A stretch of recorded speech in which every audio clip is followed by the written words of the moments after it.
My next guest on today's podcast is Olga Sazonova. Thank you very much. It's a pleasure to be here. Olga is a director of data and analytics at a company called NutriSense.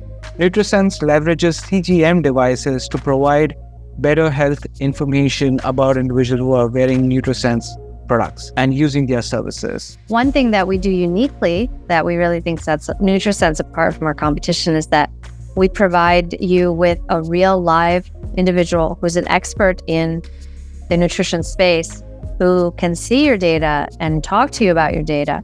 Olga has had a fascinating career where she has moved from focusing a lot on genes to now focusing a lot on leveraging the CGM devices to allow people to make it more real and more in a near to real time in terms of providing their health information and seeing the impact of that near to real time information. And because the responses of these models are not deterministic, every response is new, it becomes very difficult to know upfront that it's going to give you factually accurate information.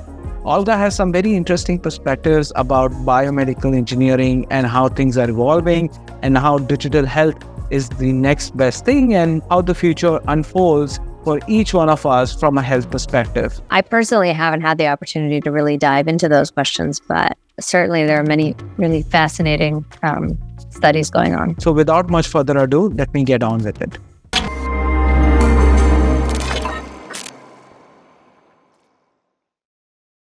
Hi, Olga. Welcome to Masters Decoded Season 3. Really glad to have you on the show today. Thank you very much. It's a pleasure to be here. Great. Olga, when my team shared your profile that, hey, Olga, we should get Olga on the show. One thing which kind of intrigued me is because I've been trying to biohack my life. And if I look at your background and if I look at what you've been working on, is something very near and dear to me. I wear CGM devices, by the way.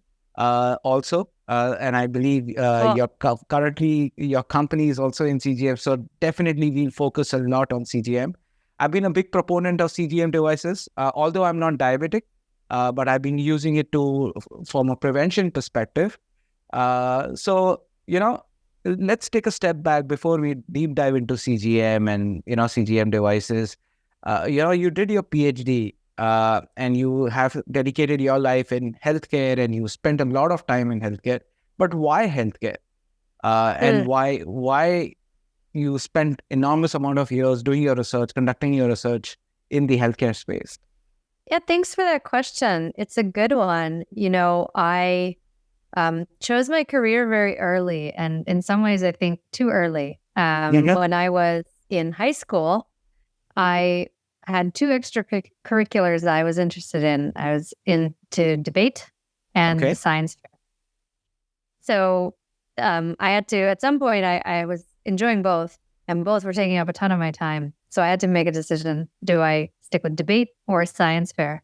And I stuck with science fair, just kind of, I was a kid. I'm making a decision without necessarily considering my future, but really made a difference on how I saw my journey through school, and because it became kind of a central part of my identity that I had this experiment that I was pouring lots and lots of time into, and really started to get into kind of geeking out about biology.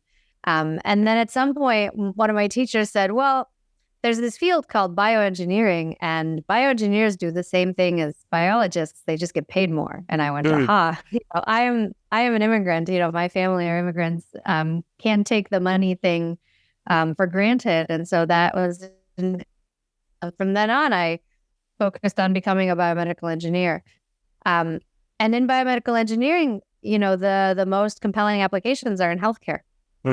And so when I went to university, everyone around me doing research, the faculty who were teaching the classes I was taking, they were all doing research in the space of healthcare. And there were a variety of problems. Biomedical engineering is a very broad discipline. There's prosthetics, there's tissue engineering, there's optics, there's now genetic, various genetic engineering and synthetic biology. And so that was more or less the choice. But I don't want to say that I wasn't deliberate in any of this. I think health alleviating human suffering in any way that you can is obviously very compelling. And all of us are touched by illness one way or another. And so, if I have the ability to prevent it for anyone, that really keeps me going, really motivates me, even when work is difficult, the problems I have to solve are challenging or demoralizing. That kind of mission really speaks to me on a very personal level. Yeah. You spoke about the word demoralizing because the kind of research you're doing and the specific area you're focused on, sometimes there's lack of data. And human body is such a unique species. Every body, every genome structure or DNA structure will be very different as compared. Mine will be very different to yours. Now, when you were doing your research, there was not enough data. Today, there is more data than what we would probably want, right? Like not many people, like for example, on the CGM device, many people were not aware. People don't wear. People think only diabetic wear CGM devices, but that's not true. Where do you see the transition happening, and what was that inflection point where people started becoming more aware about their health and more data started getting captured? Yeah. Is there an inflection point? Because in my mind, there is an inflection point, but I can't place it where it is. Well, honestly, I think the Human Genome Project had a huge impact on public consciousness, even, lay people being aware that something unique inside their bodies, their own genome, could have some bearing on what their treatment should be, what their prognosis might be, their own risk of disease. Yeah. So I think that's really been kind of contributing to the collective consciousness over the past decades. And I would add that a lot of the technologies that have come online with sensors and wearables, have those devices, even pedometers, step counts, those becoming affordable and people wanting to find new markets. I think that's driven this narrative that you should measure yourself. So I think it's really a combination of various factors that have led to this interest in our own data, having our own body as kind of a mystery we should decode for our benefit and our well-being. Yeah, like I'm wearing an Apple Watch. I also have a smart ring, which tracks my sleep much better than an Apple Watch. But it's like, are we turning into a cyborg which will have machines all over us, even a CGM device? Or will human beings now will have many of these cyborgs kind of systems around us? Do you think that's going to happen? If it's going to happen, I really hope that it's like one thing that I can either ingest or have implanted under my skin, so I don't need 5 different devices to give me important insights about what's going on. Will it happen? Great question. I think there's a lot of technology that's pushing in that direction. And I think the advent of AI is making it much more, it's making it much easier for me to visualize how we're going to synthesize all this data. Mm-hmm. I think that's been a big part of adoption, is making sense of it. But now we've got this brand new tool that I think will make it even more of a great value proposition to collect all these disparate streams of data, because we really are able to put them together in a meaningful way. So yeah, I think especially if we can prevent disease, it should happen because of both the economic and the social cost of getting sicker and sicker as we're getting. Yeah, there's a big trend from moving from cure to prevention, like you said. Today, a lot of people want to prevent, like I did my 23andMe, DNA testing done. This was 4 years ago. And it was eye-opening. There were many things which I got to know. Now, I know maybe when I did that, the science was still evolving. So some things were like, it doesn't sound right. And there were a few things which really scared me that, hey, maybe I may get these things based on my genes and based on where things are. But most of that study looked like probabilistic study. It didn't really look like a real answer. So why do you think that's the case when a lot of these studies which are being done, which predict somebody's future health, is still very probabilistic and not very affirmative, like this is what probably will happen in the next 3 years, 5 years? Well, it's a great question. And there there's the multifaceted answer to that. I think the simplest answer is because you've been living a life that we haven't been able to fully measure. You have your genetic risk factors, but you've also lived decades and decades of environmental exposures, whether it's what you're eating, whether it's living in the same town as a factory, whether it's having certain minerals in the water you drink. That is not something we can measure about you. And that is something we can incorporate into our model of your biological state. So it's probabilistic in part because we have to guess at a lot of things that we can't know about you. And for many complex diseases, it's almost a 50-50 contribution of the genetic risk factors and the environmental risk factors. Interesting.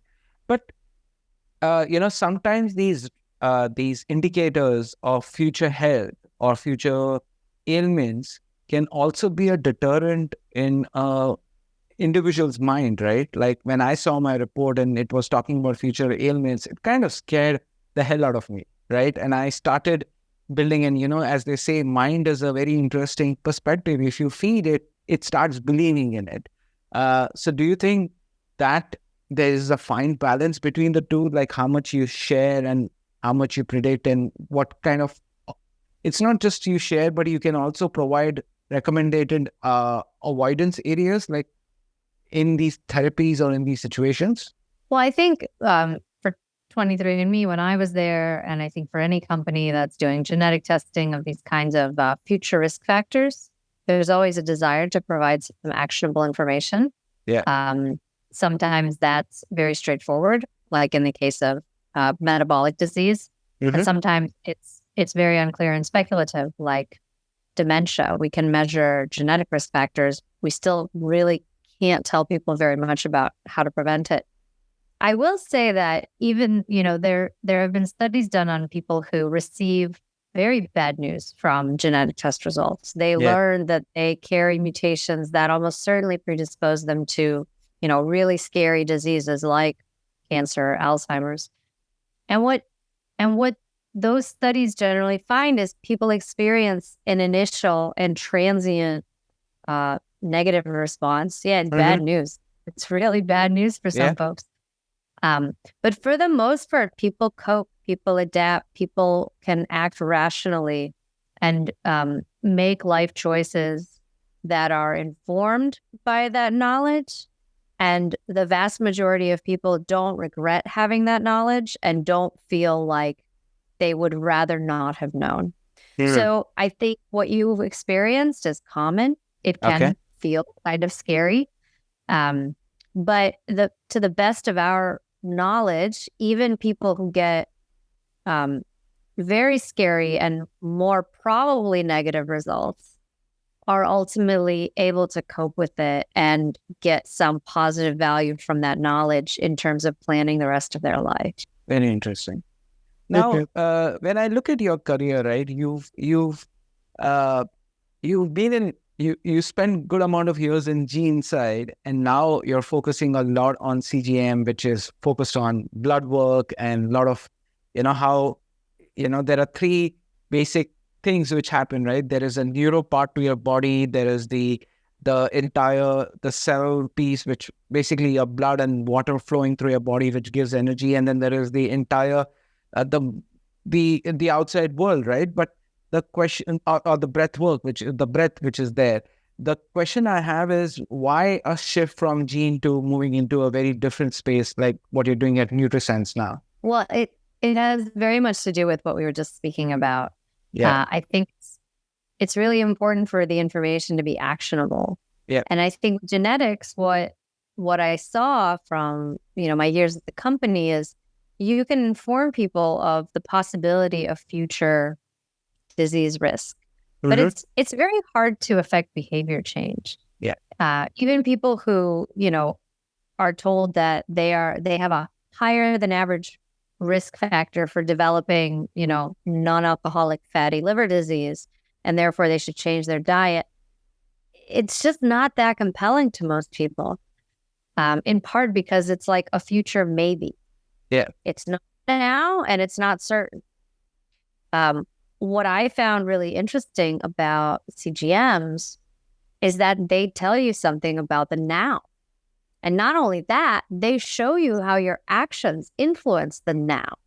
So your body's metabolic state, you measure it in almost real time, and you can tie it pretty well to basic behavior change that you are in control of, namely what you eat, how much of it, what order you eat your food in, whether or not you go for a walk after a meal.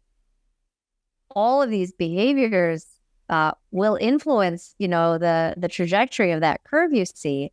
And I just think that information has immediate value in a way that can really move the needle, I think, on people being able to, modify their lifestyle in a more favorable way. So the short of it is that genetics is like a guess about the future. CGMs are certainty in the now and in a dynamic way that can teach you how to live a healthier life.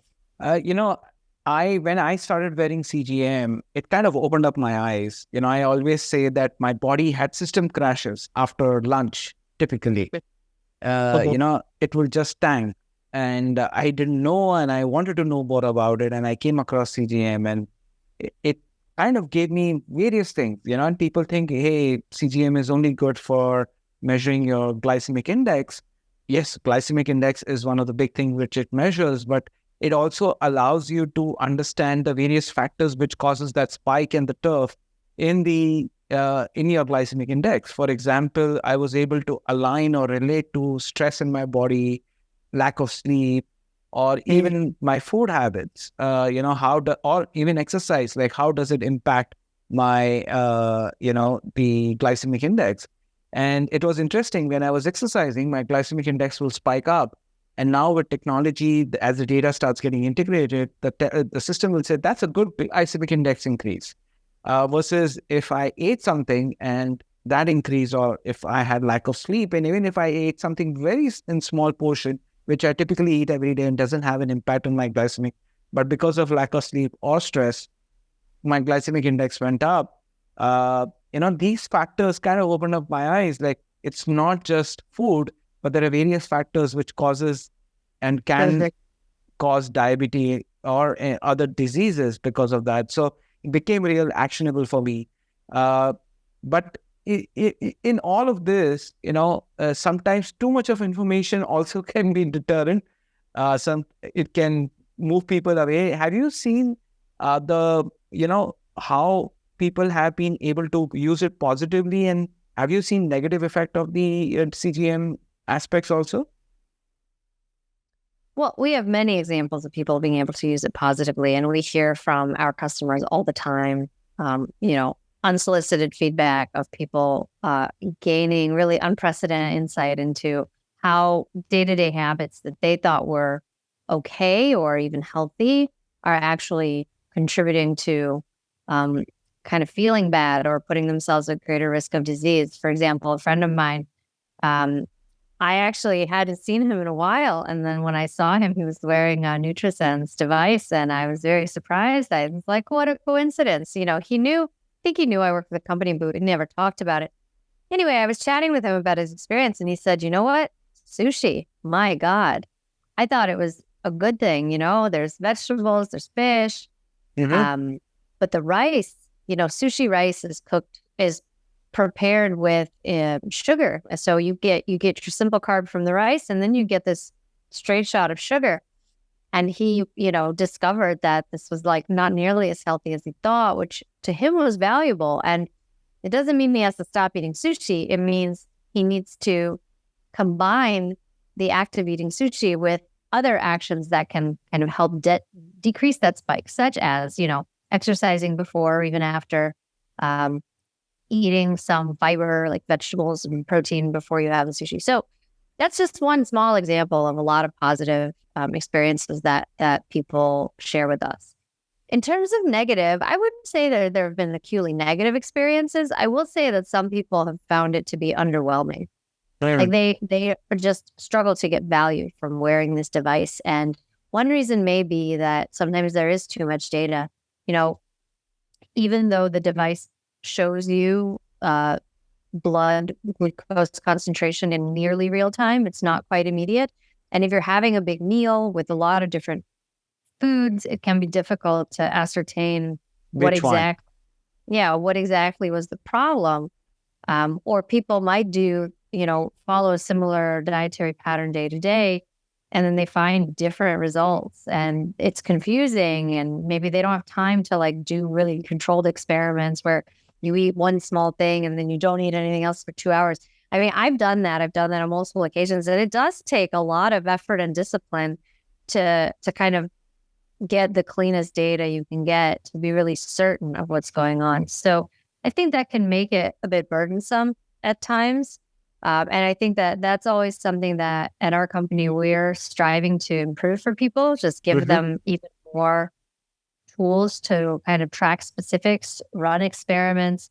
We offer, of course, nutritionist services, so people who can help you interpret your data and help suggest what experiments to try and so forth. So it's not a perfect tool that's going to give you all the answers at once, but I do think it has really great potential, and there are a lot of people who are happy with it.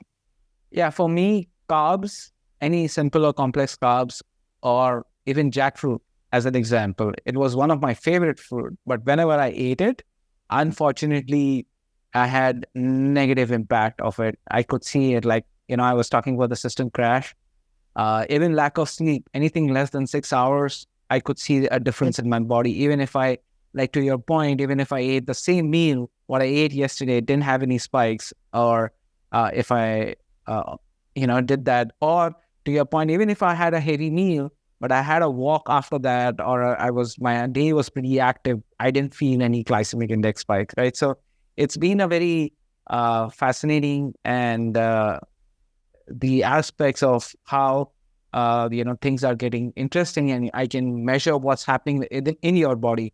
I often tell people, why do you wear it? I say, people often exercise to look at the outside of the body, but there's nothing to tell you what's happening inside the body. And It's an amazing thing. It's like almost a machine, a quantum computer running in each one of us. And if we don't know what's going on, it can be scary, right? Because if it is not working efficiently, it can get scary. But for sure, when CGMs came out, and they all have been using the same platform, and when I say the platform, the same devices from one or two companies, right?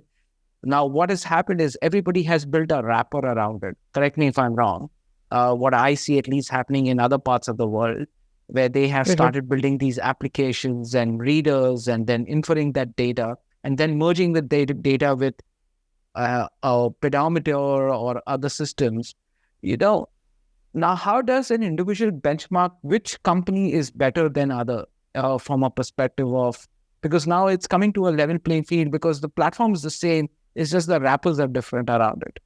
Yeah, I think that's an accurate description. None of it, our company nor our competitors, manufacture a device that works in some unique way. We help lower the barrier to access, and we do provide, digital tools that'll help you synthesize this data. One thing that we do uniquely that we really think sets NutriSense apart from our competition is that we provide you with a real live individual who's an expert in the nutrition space, who can see your data and talk to you about your data. Now, at least one of our competitors is trying to do this with AI. And I think it's a noble vision, but, I'll believe it when I see it. I really think at this point, the value that a real human coach and nutrition expert can bring is really surpassing anything we can do digitally. And another thing that's, I think, our members volunteer that I didn't necessarily expect is just having that relationship and knowing that you're accountable to someone else with the habits that you have and how you're trying to change them. That can bring a lot of positive value too. So I think it's on NutriSense and it's on our competition to really differentiate ourselves from one another, because as you say, it really is, a package we provide on a technology that's fundamentally the same. We have chosen to do this by including human experts in the program and in the user experience. And I would say, the ball is in our friendly competitors' court to offer something similarly compelling. Yeah. And I want to double click on AI, but before we get there, you spoke about a chip kind of getting on your skin rather than you trying to wear so many devices. So have you heard about Neil Harbinson, who's been running this human cyborg program for many times, and he's put a chip behind his brain, and it's a probe which is coming out. Have you heard about him? I've seen him speak at one of the conferences, but he is the human cyborg, and he's running a human cyborg program. And it's not just him. There are many others. And the reason why he has a chip and the probe coming out of his brain is because he is colorblind. He can't see color. But today with that probe, he can feel the color. If it is green, he can feel the color in a different way, or blue or red in a very different way. And he's fascinating in terms of what's happening. And there are many others who are now experimenting with that, which is scary as well, to be very transparent. But these chips, any external piece, like if somebody gets a fracture, they put some, plates in there, those plates degrade and they have a negative effect on human body. These external devices, if they are integrated with our body, can have a negative effect. Do you think if that my perspective is right or wrong?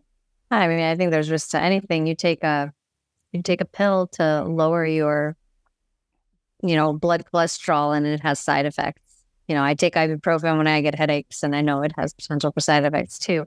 I think I heard a perspective on this, which I thought was very interesting. Everybody's kind of, or I would say a knee-jerk reaction is to feel kind of freaked out at the idea of some invasive implant. At the same time, the vast majority of people, the first thing that they do in the morning is check their phone. And the last thing that they do when they go to bed is check their phone. And most people are within an arm's reach of that device at all times.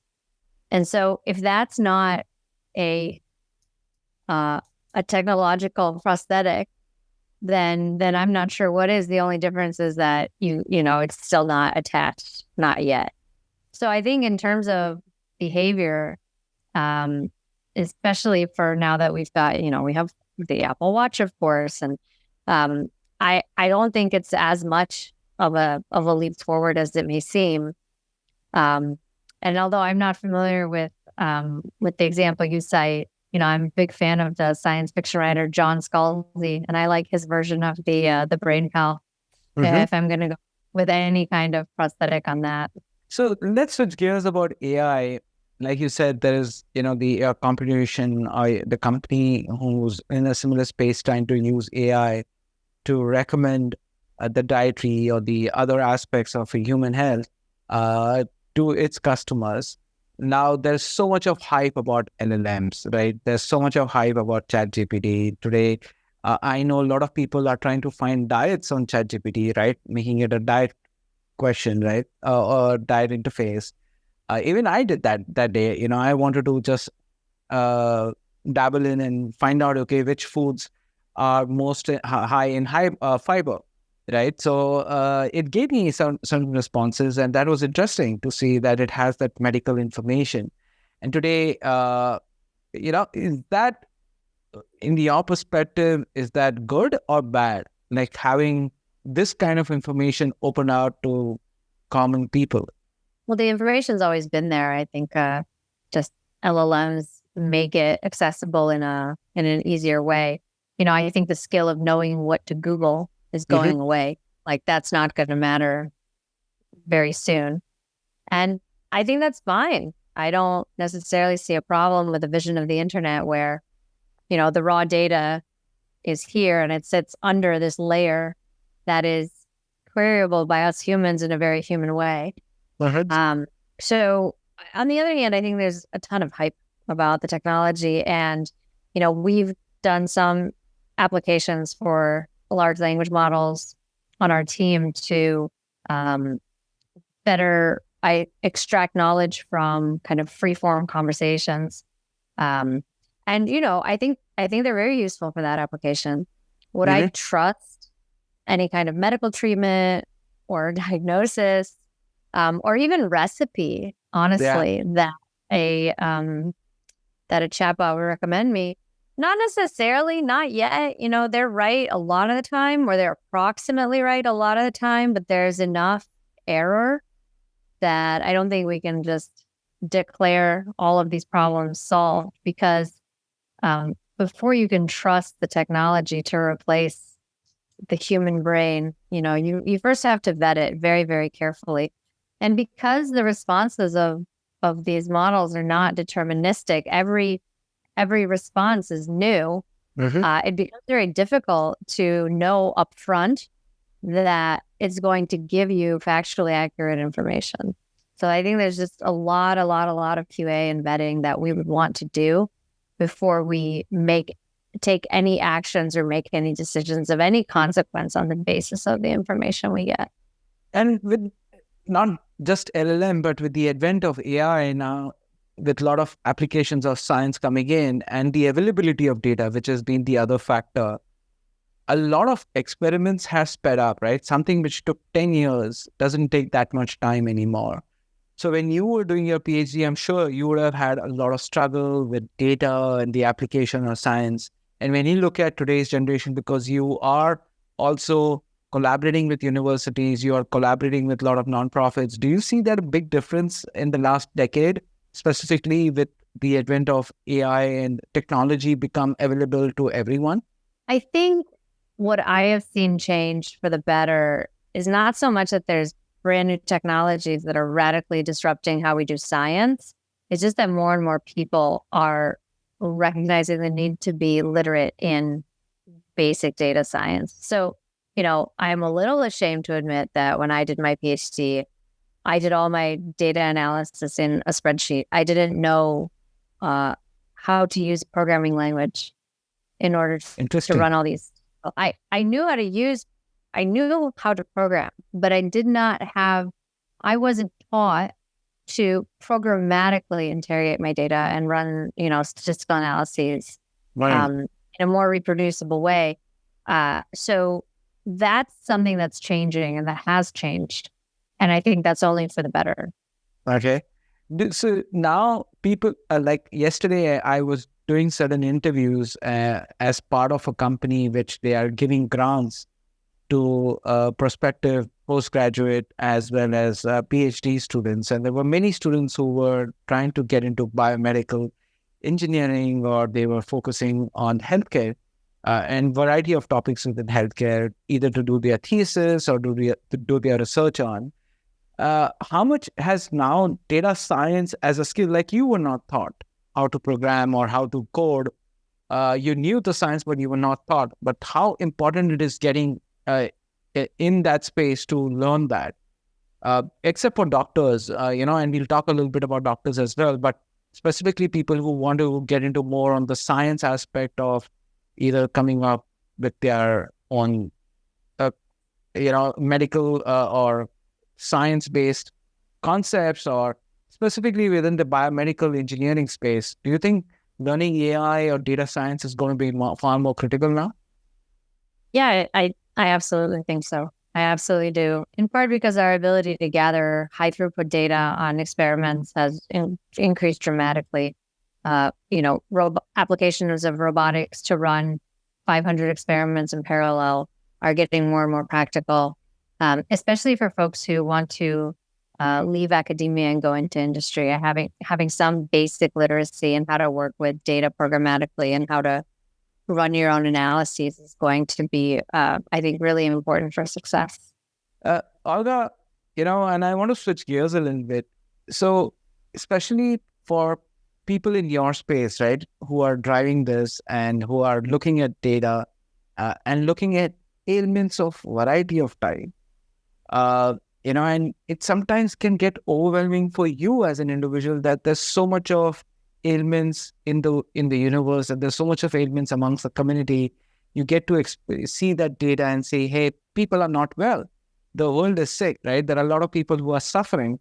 How do you keep up with that, like from a mental health perspective, as well as ensuring that you focus on it and not get too overwhelmed with all or a lot of this information?